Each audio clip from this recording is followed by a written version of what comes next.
So this is Calvin Hurt from Master of Strings Lacrosse, and today I'm going to be teaching you how to string an Iraquois Topstring. And what do you know? I'm on a sailboat.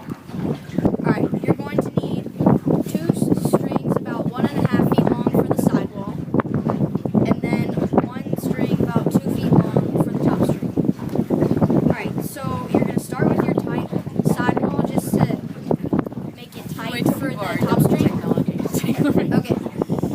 So you're going to start on the 1, 2, 3, 4, 5th hole. Rocky Island is so much closer to us than Shelter, so I know we can get through.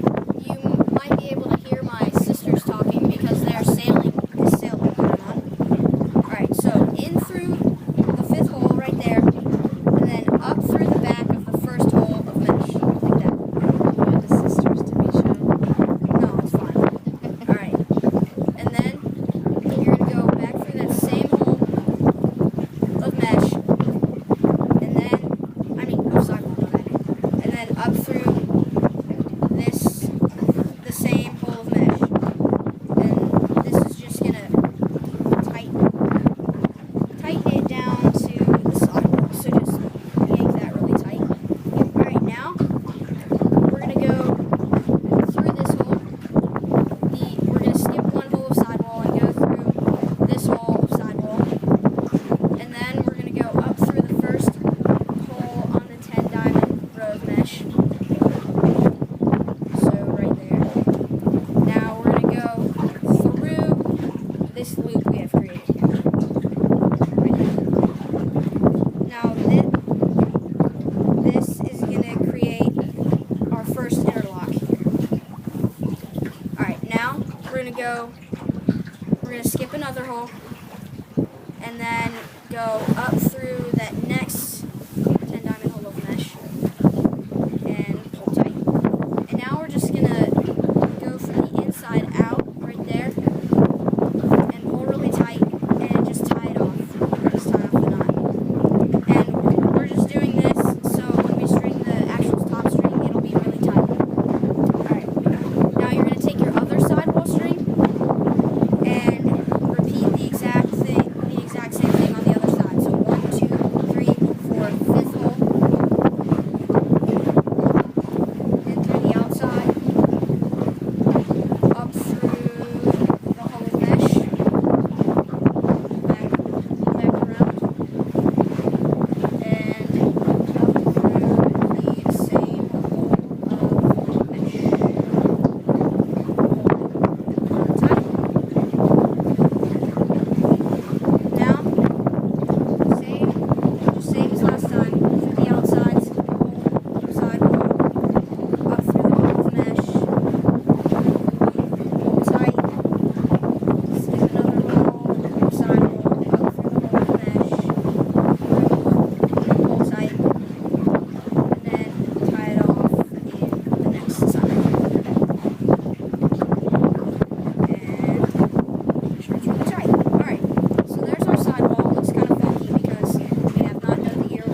because all the way tight would be that, but we kind of have